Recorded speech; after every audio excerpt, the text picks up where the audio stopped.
Okay, ready for chapter 3 of this book? Let's just remember what the 4 signs are, because remember, Aslan told Jill that she had to remember the 4 signs. First one, as soon as Eustace sets foot in Narnia, he'll meet an old and dear friend, and he must greet the friend at once. Second, you have to journey out of Narnia to the north and come to the ruined city of the giants. Third, find writing on a stone in that ruined city and do what the writing tells you. And fourth, you will know the lost prince by this, that he will be the first person you've met in your travels who will ask you to do anything in the name of Aslan. Those are the 4 signs. You should repeat them to yourself every time we read so that you remember, because you might notice something that the children don't. That's, I guess, what I'm trying to say. You might see a sign even before they do. Chapter 3, The Sailing of the King.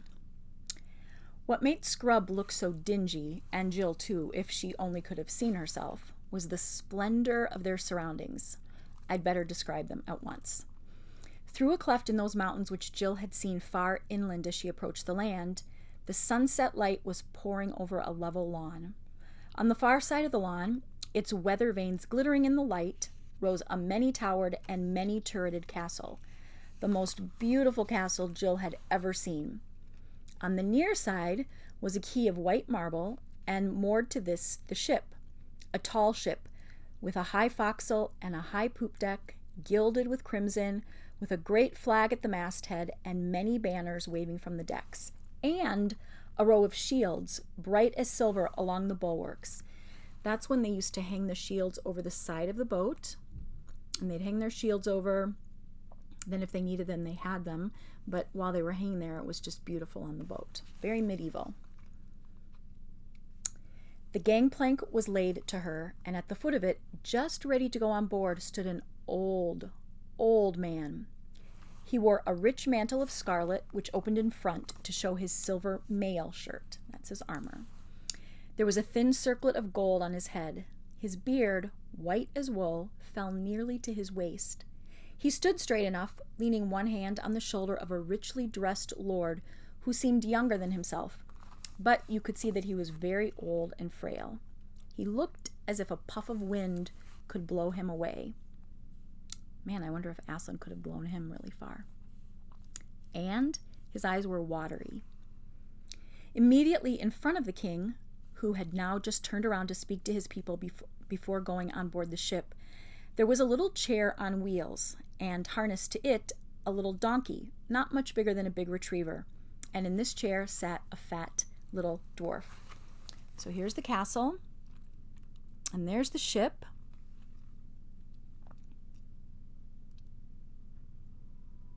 It looks kind of like Dawn Treader, doesn't it? But it doesn't have the dragon prow and stern. So the fat little dwarf is sitting on this little chair with wheels. He was as richly dressed as the king, but because of his fatness and because he was sitting hunched up among the cushions, the effect was quite different. It made him look like a shapeless little bundle of fur and silk and velvet. He was as old as the king, but more hale and hearty, with very keen eyes. His bare head, which was bald and extremely large, shone like a gigantic billiard ball in the sunset light. Farther back, in a half circle, stood what Jill at once knew to be the courtiers, or courtiers, if you were French. They were well worth looking at for their clothes and armor alone. As far as that went, they looked more like a flower bed than a crowd.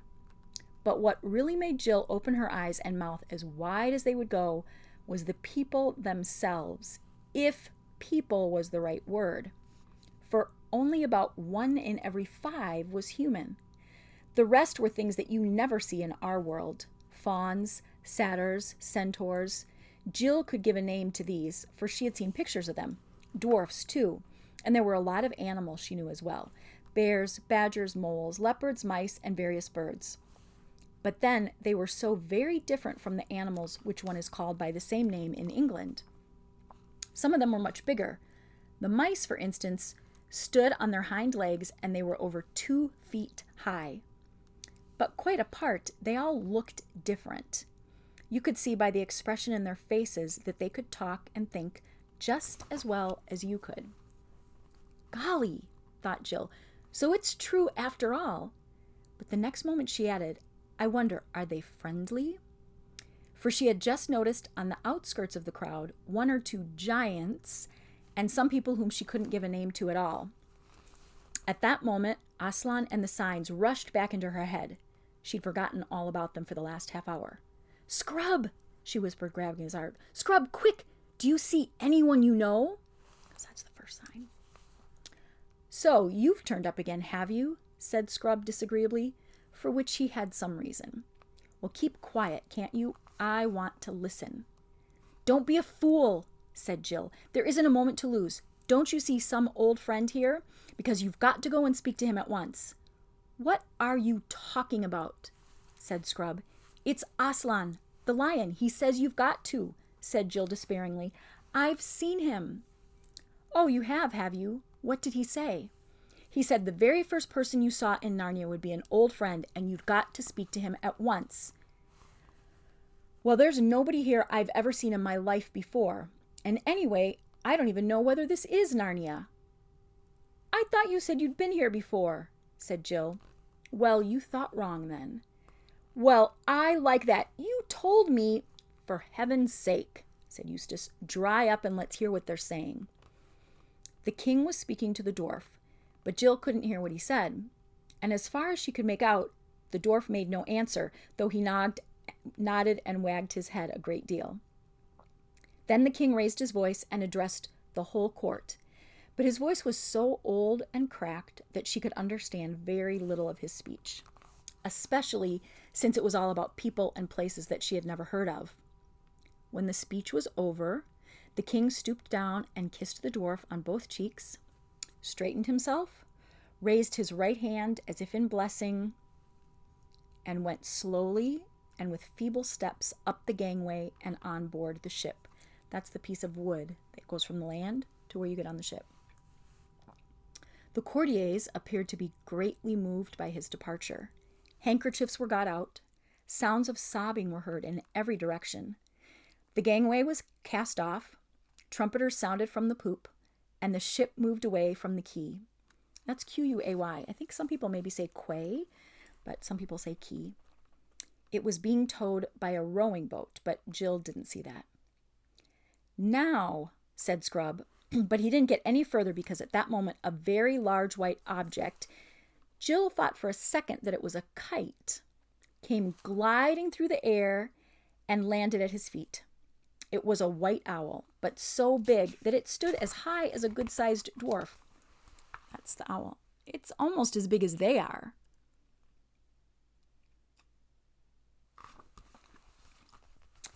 It blinked and peered as if it were short-sighted, and put its head a little to one side and said in a soft hooting kind of voice, "To-hoo, to-hoo, who are you two?" "My name's Scrub, and this is Pole," said Eustace. "Would you mind telling us where we are?" "In the land of Narnia, at the king's castle of Cair Paravel." "Is that the king who's just taken ship?" Too true, said the owl sadly, shaking its big head. "But who are you? There's something magic about you two. I saw you arrive. You flew. Everyone else was so busy seeing the king off that nobody knew. Except me. I happened to notice you. You flew." "We were sent here by Aslan," said Eustace in a low voice. To-hoo, said the owl, ruffling out its feathers. "This is almost too much for me, so early in the evening. I'm not quite myself till the sun's down." Because owls are nocturnal creatures, right? For them, the nighttime is their daytime. That's when they're awake. "And we've been sent to find the lost prince," said Jill, who had been anxiously waiting to get into the conversation. "It's the first I've heard of it," said Eustace. "What prince?" "You had better come and speak to the Lord Regent at once," said the owl. "That's him over there in the donkey carriage, Trumpkin the dwarf." "We know him." The bird turned and began leading the way, muttering to itself, To-hoo, what a to-do. I can't think clearly yet. It's too early." "What is the king's name?" asked Eustace. "Caspian the 10th, said the owl. and Jill wondered why Scrub had suddenly pulled up short in his walk and turned an extraordinary color. She thought she had never seen him look so sick about anything. But before she had time to ask any questions, they had reached the dwarf, who was just gathering up the reins of his donkey and preparing to drive back to the castle. The crowd of courtiers had broken up and were going in the same direction, by ones and twos and little knots, like people coming away from watching a game or a race. "To who? Lord Regent," said the owl, stooping down a little and holding its beak near the dwarf's ear. "Hey, what's that?" said the dwarf. "To strangers, my lord," said the owl. "Rangers? What do you mean?" said the dwarf. "I see 2 uncommonly grubby man-cubs. What do they want?" "My name's Jill," said Jill, pressing forward. She was very eager to explain the important business on which they had come. "The girl's called Jill," said the owl, as loud as it could. "What's that?" said the dwarf. "The girls are all killed? I don't believe a word of it. What girls, and who killed them?" "Only one girl, my lord," said the owl. "Her name is Jill." Speak up, said the dwarf. "Don't stand there buzzing and twittering in my ear. Who's been killed?" "Nobody's been killed," hooted the owl. "Who?" "Nobody." All right, you needn't shout. I'm not so deaf as all that," said Trumpkin. "What do you mean by coming here to tell me that nobody's been killed? Why should anybody have been killed?" "Better tell him I'm Eustace," said Scrub. "The boy's Eustace, my lord," hooted the owl as loud as it could. "Useless?" said the dwarf irritably. "I dare say he is. Is that any reason for bringing him to court, hey?" "Not useless," said the owl. "Eustace." "Used to it, is he? I don't know what you're talking about, I'm sure. I tell you what it is, Master Glimfeather. When I was a young dwarf, there used to be talking beasts and birds in this country who really could talk. There wasn't all this mumbling and muttering and whispering. It wouldn't have been tolerated for a moment. Not for a moment. Now, Ernest, my trumpet, please." A little fawn who had been standing quietly beside the dwarf's elbow all this time now handed him a silver ear trumpet. It was made like the musical instrument called a serpent, so that the tube curled round the dwarf's neck, and then it would have an end on it. While he was getting it settled, the owl, Glimfeather, suddenly said to the children in a whisper, "My brain's a bit clearer now. Don't say anything about the lost prince. I'll explain later. It wouldn't do, too. Oh, what a to-do." "Now," said the dwarf, "if you have anything sensible to say, Master Glimfeather, try and say it. Take a deep breath, and don't attempt to speak too quickly. Otherwise, you'll trip over the words in the book like Crystal is." With help from the children, and in spite of a fit of coughing on the part of the dwarf, Glimfeather explained that the strangers had been sent by Aslan to visit the court of Narnia. The dwarf glanced up quickly at them with a new expression in his eyes. "Sent by the lion himself, hey?" he said. "And from, that other place, beyond the world's end, "Yes, my lord," bawled Eustace into the trumpet. So he's got a thing in his ear, and then it opens up at the end, and you talk into that so that he can hear better. "Son of Adam and daughter of Eve, eh?" said the dwarf. But People Experiment House hadn't ever heard of Adam and Eve, so Jill and Eustace couldn't answer this. But the dwarf didn't seem to notice. "Well, my dears," he said, taking first one and then the other by the hand and bowing his head a little, "you are very heartily welcome. If the good king, my poor master, had not this very hour set sail for 7 isles, he would have been glad of your coming. It would have brought back his youth to him for a moment. And now it is high time for supper. You shall tell me your business in full council tomorrow morning. Master Glimfeather, see that bedchambers and suitable clothes and all else are provided for these guests in the most honorable fashion. And, Glimfeather, in your ear." Here the dwarf put his mouth close to the owl's head. No doubt he probably intended to whisper, but like other deaf people, he wasn't a very good judge of his own voice, and both children heard him say, "See that they're properly washed." After that, the dwarf touched up his donkey, and it set off toward the castle. At something between a trot and a waddle, it was a very fat little beast, while the fawn, the owl, and the children followed at a rather slower pace. The sun had set, and the air was growing cool. They went across the lawn and then through an orchard, and so to the north gate of Cair Paravel, which stood wide open. Inside, they found a grassy courtyard. That would have been the courtyard that got rebuilt. That when the 4 children came back in Prince Caspian, there was that courtyard, but then that castle went to ruins, and then Prince Caspian rebuilt it because his uncle, King Miraz, fake King Miraz, didn't want to live in that. He didn't want to use that castle. He used a different one. So they found a grassy courtyard inside. Lights were already showing from the windows of the great hall on their right, and from a more complicated mass of buildings straight ahead. Into these the owl led them, and there a most delightful person was called to look after Jill. She was not much taller than Jill herself, and a good deal slenderer, but obviously was full grown, graceful as a willow, and her hair was willowy too, and there seemed to be moss in it. She brought Jill to a little round room in one of the turrets, where there was a little bath sunk in the floor, and a fire of sweet-smelling woods burning on the flat hearth, and a lamp hanging by a silver chain from the vaulted roof. There's some silver. The window looked west into the strange land of Narnia, and Jill saw the red remains of the sunset still glowing behind distant mountains. A lot of things are happening at night, aren't they? It made her long for more adventures and feel sure that this was only the beginning.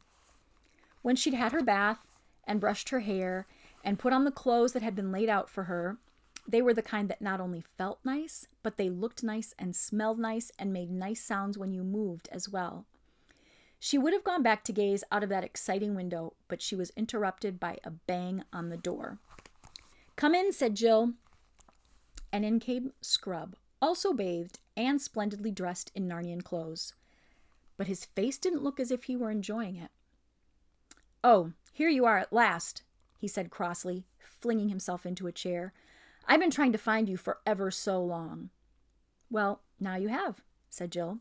"I say, Scrubb, isn't it all simply too exciting and scrumptious for words?" She had forgotten all about the signs and the lost prince for the moment. "Oh, that's what you think, is it?" said Scrubb.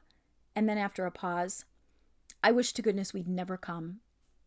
"Why on earth?" said Jill.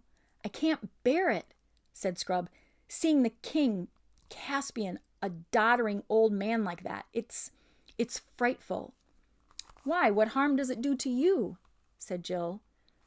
"Oh, you don't understand. Now that I come to think of it, you couldn't. I didn't tell you that this world has different time than ours." "How do you mean?" "Well, the time you spend here doesn't take up any of our time. Do you see? I mean, however long we spend here, we shall still get back to Experiment House at the very moment we left it." "Oh, that won't be much fun," said Jill. "Oh, dry up and don't keep interrupting.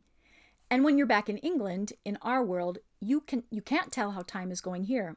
It might be any number of years in Narnia while we're having 1 year at home. The Pevensies explained it all to me, but like a fool, I forgot about it. And now, apparently, it's been about 70 years, Narnian years, since I was last here. Do you see now? And I come back and find Caspian an old, old man. He must have been at least 90. It's been 70 years. Maybe Caspian was 20. Maybe he was 18 last time they saw him. He's pretty old." "Then the king was an old friend of yours?" said Jill. And a horrible thought had struck her. What do you think about? "I should jolly well think he was," said Scrubb miserably. "About as good a friend as a chap could ever have. And last time he was only a few years older than me. And to see that old man with a white beard, and to remember Caspian as he was the morning we captured the Lone Islands, or in the fight with the sea serpent. Oh, it's frightful. It's worse than coming back and finding him dead." "Oh, shut up," said Jill impatiently. "It's far worse than you think." Oh, also, don't ever say that, okay? Don't say shut up to anybody.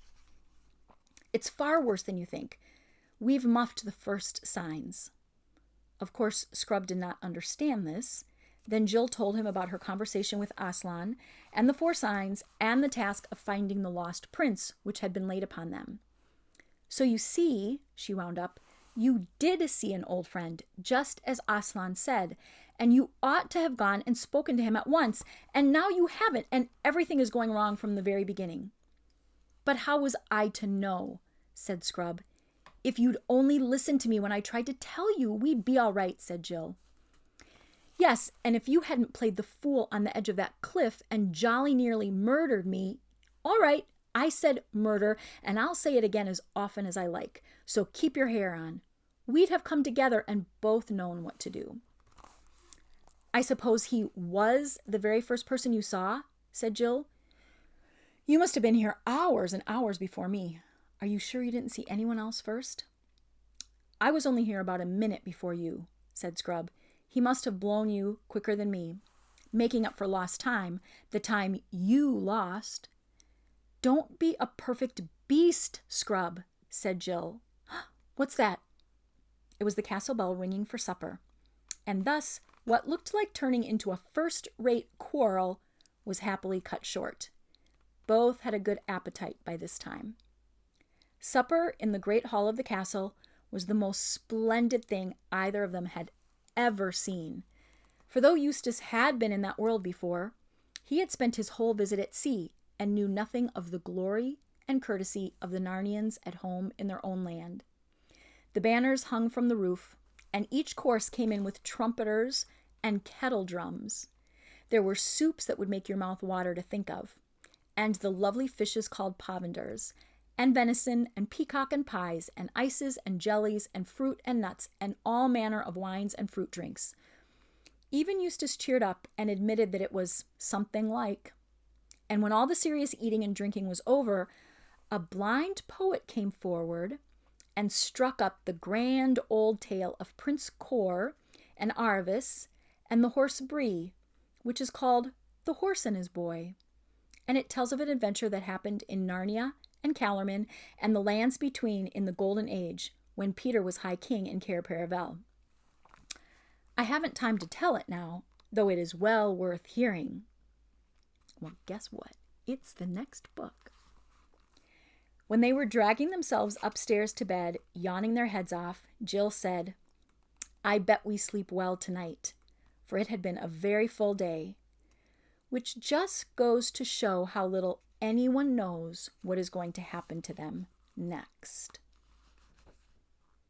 I think it means they're not going to sleep well tonight. It's kind of a clue. That is the end of chapter 3.